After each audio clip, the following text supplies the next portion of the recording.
आज हम सभी रघुवीर सहाय द्वारा लिखी गई कविता कैमरे में बंद अपाहिज का अध्ययन करेंगे। रघुवीर सहाय साहित्य अकादमी पुरस्कार प्राप्त एक ऐसे कवि हैं जिन्होंने अपनी कविताओं के माध्यम से समाज को एक नई यथार्थवादी सोच की तरफ अग्रसर किया है। कविता कल्पना लोक से वास्तविकता की धरातल पर आती दिखाई देती है।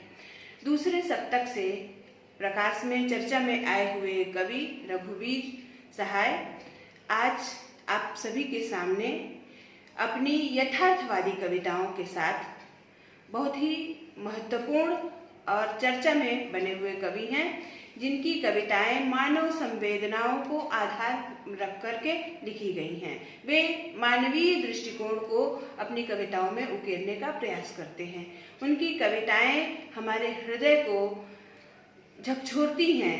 किसी भी समस्या के प्रति उसका एक उदाहरण आप अपने पाठ्यक्रम में दी हुई कविता कैमरे में बंद अपाहिज कविता में ही देखने को आपको मिलेगा, जो कविता आज की मीडिया वर्ग की संवेदनहीनता पर प्रकाश डालती है। बच्चों, आज विश्व में अगर हम किसी ऐसी महत्वपूर्ण शक्ति की तरफ अगर विचार करते हैं तो आज हमें लगता है कि विश्व में सबसे अधिक शक्तिशाली यदि कोई है तो वह है मीडिया जगत। और मीडिया जगत में के कंधों पर एक महत्वपूर्ण दायित्व है समाज को शिक्षित करने का, समाज को गलत दिशा में जाने से रोकने का। परंतु यदि वही मीडिया अपने मार्ग से भटक जाए या यूं कहे दिग्भ्रमित हो जाए तो उसे सुधारने के लिए हमारे कवि लेखकों को ही आगे आना पड़ता है। इसीलिए कवि ने आज के यथार्थवादी युग में जब व्यावसायिक दृष्टिकोण प्रमुख होता जा रहा है, इस कविता के माध्यम से आज के मीडिया वर्ग की संवेदनहीनता पर प्रकाश डालते हैं। आइए हम सभी रघुवीर सहाय द्वारा लिखी गई कविता कैमरे में बंद अपाहिज का अध्ययन करते हैं। हम दूरदर्शन पर बोलेंगे, हम समर्थ शक्तिवान, हम एक दुर्बल अर्थात कमजोर को लाएंगे एक बंद कमरे में, उससे पूछेंगे तो क्या आप अपाहिज हैं? तो आप क्यों अपाहिज हैं? आपका अपाहिजपन तो दुख देता होगा। बच्चों, आप इस कविता का अध्ययन करते समय समाचार चैनलों पर विभिन्न प्रसारित कार्यक्रमों में से किसी एक कार्यक्रम को अगर आप अपने मन मस्तिष्क में ध्यान में रखते हैं तो आज हमारे टीवी चैनलों पर विभिन्न ऐसे कार्यक्रम दिखाए जाते हैं जिसमें किसी अपंग व्यक्ति को कैमरे के सामने या स्टूडियो में ला करके उससे विभिन्न प्रकार के प्रश्न पूछे जाते हैं या उनसे विभिन्न प्रकार की गतिविधियां संचालित करने को कहा जाता है, जो कि उस अपंग व्यक्ति की या फिर दर्शकों की भावनाओं को कुरेदने वाले प्रश्न होते हैं, जिससे वो अपाहिज व्यक्ति तो आहत होता ही होता है, सामने बैठा हुआ दर्शक समुदाय भी आहत होता है। और कभी कभी दृश्य ऐसा आता है कि दर्शक और पात्र दोनों एक साथ रोने लगते हैं और इस प्रकार की घटना से उस कार्यक्रम की टीआरपी बढ़ जाती है। और इसी लालच में इसी कारण से मीडिया कर्मी इस संवेदनहीनता का कार्य करते हैं। आपने सोचा है कि किसी दूरदर्शन पर या किसी भी कार्यक्रम में जो अपंग व्यक्ति जिसकी पीड़ा को बढ़ा चढ़ा करके कार्यक्रम में दिखाया जाता है, उस कार्यक्रम समाप्त होने के पश्चात क्या उस अपाहिज व्यक्ति की किसी भी प्रकार से कोई मदद की जाती है? नहीं। उस कार्यक्रम समाप्त होने के बाद उस अपाहिज व्यक्ति से न तो मीडिया कर्मी का कोई लेना देना होता है न दर्शकों का।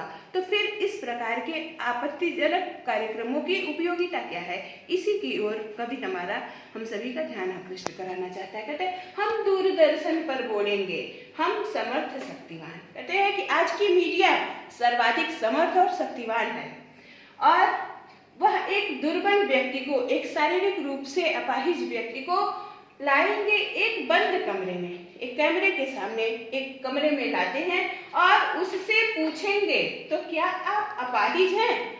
अब ध्यान दीजिए, आप क्या अपाहिज हैं? ये एक अपाहिज व्यक्ति से इस तरह के औचित्य विहीन प्रश्न करने का क्या तात्पर्य है? ये हमारी मीडिया की संवेदनहीन भूमिका है।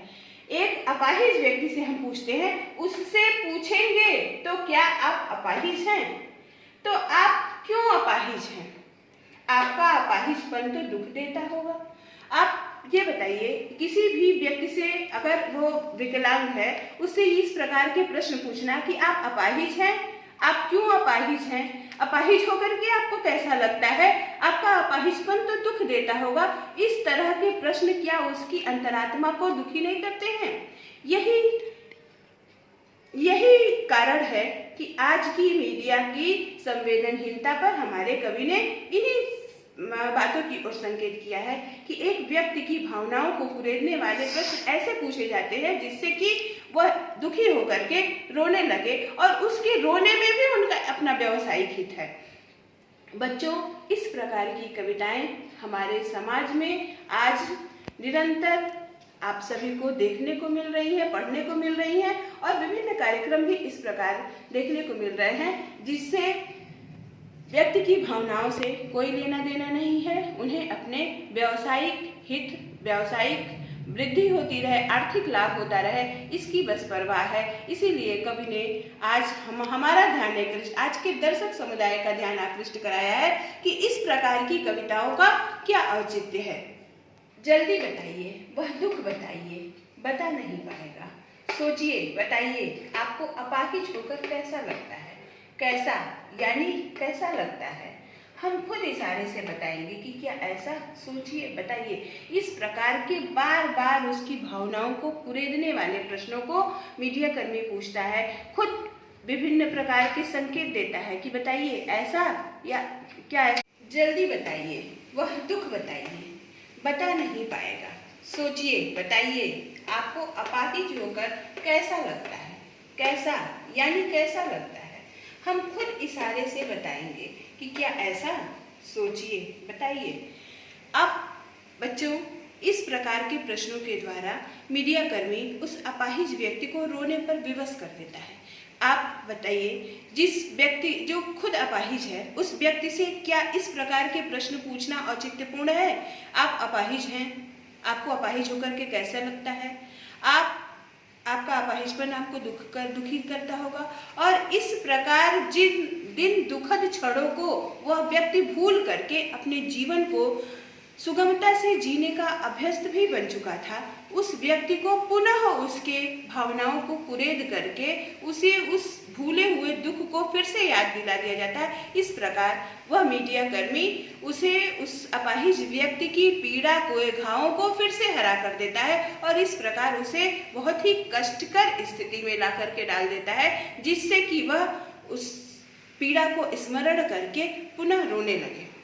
थोड़ी कोशिश करिए, यह अवसर खो देंगे। यानी मीडिया कर्मी उस व्यक्ति को बार बार उकसाता है कि आप अपने दुखों को जनता के सामने प्रस्तुत करिए।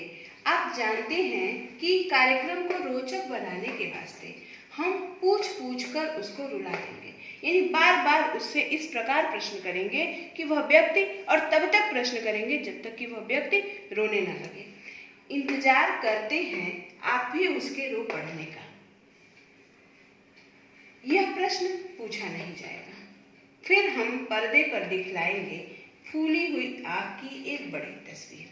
इस प्रकार हम उस व्यक्ति को उसकी अपंगता की पीड़ा का एहसास करा करके उसको रोते हुए न दिखा करके उसकी फूली हुई आँख की एक बड़ी तस्वीर दिखाते हैं, जिससे कि हमारा दर्शक वर्ग और उस व्यक्ति की पीड़ा और दर्शकों की भावना का एक तादात्म्य स्थापित हो जाए, और दर्शकों के बीच इस कार्यक्रम की लोकप्रियता अधिक हो जाए, जिसका उन्हें, उन मीडिया कर्मियों को या उस चैनल वालों को व्यावसायिक लाभ मिले। इस प्रकार अपने लाभ के लिए किसी व्यक्ति विशेष की भावनाओं को भी आहत करने से आज मीडिया वर्ग पीछे नहीं हट रहा है। इसी विडंबना की ओर कवि ने संकेत किया है। बहुत बड़ी तस्वीर और उसके होठों पर एक कसमसाहट। कसमसाहट का तात्पर्य बच्चों अपंगता की पीड़ा, बेचैनी, मजबूरी। अगर आपकी मजबूरी का कोई लाभ उठा रहा है तो उस समय आपकी जो व्यथा से भरी हुई जो मनोदशा है, उस मनोदशा का चित्रण यहाँ पे कवि करता है। और उसके होठों पर एक कसमसाहट, यानी उस अपंग व्यक्ति की हृदय की आंतरिक वेदना का यहाँ चित्रण किया है। आशा है आप उसे उसकी अपंगता की पीड़ा मानेंगे।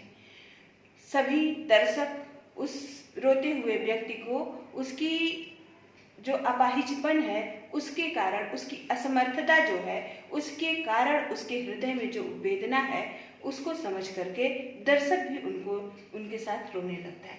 एक और कोशिश, दर्शक धीरज रखिए, देखिए हमें दोनों संगरों, इस वाक्य पर ध्यान दीजिए बच्चों, हमें दोनों संगरों लाने हैं। हमें यानी मीडिया कर्मी को उस व्यक्ति को कोई लेना देना नहीं, दर्शक और जो पात्र है उन दोनों की भावनाओं में तादात्म्य में स्थापित करना है, जिससे कि दोनों की भावनाएं, दोनों के भावों को एक साथ लाया जा सके, जिससे कि उनके अंदर जो करुणा का भाव है, दर्शकों के अंदर जो करुणा का भाव है, उस व्यक्ति की विवशता पर वो करुणा उत्पन्न हो सके और उसी करुणा का वो लाभ उठा सके। आप और वह, कैमरा बस करो, नहीं हुआ, रहने दो, पर्दे पर वक्त की कीमत है। अब वह मीडिया कर्मी उस अपाहिज व्यक्ति को रोता हुआ छोड़ करके अब उसे वक्त की कीमत समझाता है। जब उसकी उद्देश्यों की पूर्ति हो जाती है तब वह उस अपाहिज व्यक्ति की पीड़ा का उसके लिए कोई मोल नहीं है। वह कहता है पर्दे पर वक्त की कीमत है, अब मुस्कुराएंगे हम। आप देख रहे थे सामाजिक उद्देश्य से युक्त, बस थोड़ी सी कसर रह गई थी कार्यक्रम। आप इस कार्यक्रम के पीछे मीडिया कर्मी का दोहरा हित छिपा हुआ है। एक तो उस अपाहिज व्यक्ति की पीड़ा का आर्थिक लाभ उठाना, दूसरा सामाजिक दृष्टिकोण से भी वो अपने कार्यक्रमों के माध्यम से समाज की वास्तविकता का चित्रण करने का जो ताना बाना बनता है उसमें भी उसको सफलता प्राप्त होती है। वह सरकार के समक्ष, विभिन्न सामाजिक संगठनों के समक्ष एक सौदेश्यपूर्ण कार्यक्रम का निर्माण करने वाला या फिर समाज की व्यक्तियों के साथ जो भावनात्मक संबंध स्थापित करने वाला अपने आप को प्रदर्शित करता है, जो कि सर्वथा अनुपयुक्त है। प्रस्तुत कविता में कवि ने मीडिया वर्ग की इसी चालाकी, स्वार्थपरता और संवेदनहीनता की ओर प्रकाश डाला है। अभी तक हमने कैमरे में बंद अपाहिज कविता के भाव पक्ष या व्याख्या के पक्ष पर ध्यान दिया। अब हम कविता के शिल्प सौंदर्य पर ध्यान देते हैं। पूरी कविता में मीडिया वर्ग की संवेदनहीनता पर प्रकाश डाला गया है, मीडिया की संवेदनहीनता पर प्रकाश डाला गया है, समाज की ज्वलंत समस्या का चित्रण किया गया है। आज समाज में ऐसी अनसुनी कहानियां या अनसुने घटनाक्रम हमारे आंखों के सामने कभी कभी उपलब्ध हो जाते हैं, जिन पर हम हैरान होकर के रह जाते हैं। ऐसी ही घटना की तरफ कभी हमारा ध्यान आकृष्ट करता है। व्यवसायिक प्रवृत्ति पर आक्षेप। मीडिया वर्ग की यहाँ आज व्यक्ति की व्यवसायिक मनोवृत्ति का आक्षेप किया है कवि ने, क्योंकि आज व्यक्ति इतना स्वार्थी हो गया है कि वह किसी दूसरे की दुख और पीड़ा से भी लाभ उठाने में नहीं हिचकता। तो इस पर कवि की ओर संकेत किया गया है। कवि ने खड़ी बोली के सहज सरल शब्दों का प्रयोग करने के साथ साथ उर्दू के भी कुछ शब्दों का प्रयोग किया है, जैसे कसमसाहट, अपंगता, ये सब शब्द जो हैं भावपूर्ण शैली का प्रयोग किया गया है और मुक्तक छंद का प्रयोग किया है कवि ने। इस प्रकार हमने कैमरे में बंद अपाहिज कविता की भाव पक्षी विशेषता और कला पक्षी विशेषता दोनों पर प्रकाश डाला। जो यह कविता समाज की निरंतर आधुनिक होती, संवेदना शून्य होती मानवता की तरफ हमारा ध्यान आकृष्ट करती है। वस्तुतः कवि ने इस समस्या की ओर हमारा ध्यान आकृष्ट करके वास्तव में समाज की दिन प्रतिदिन बढ़ती नृशंसता की ओर हम सभी का ध्यान केंद्रित किया है।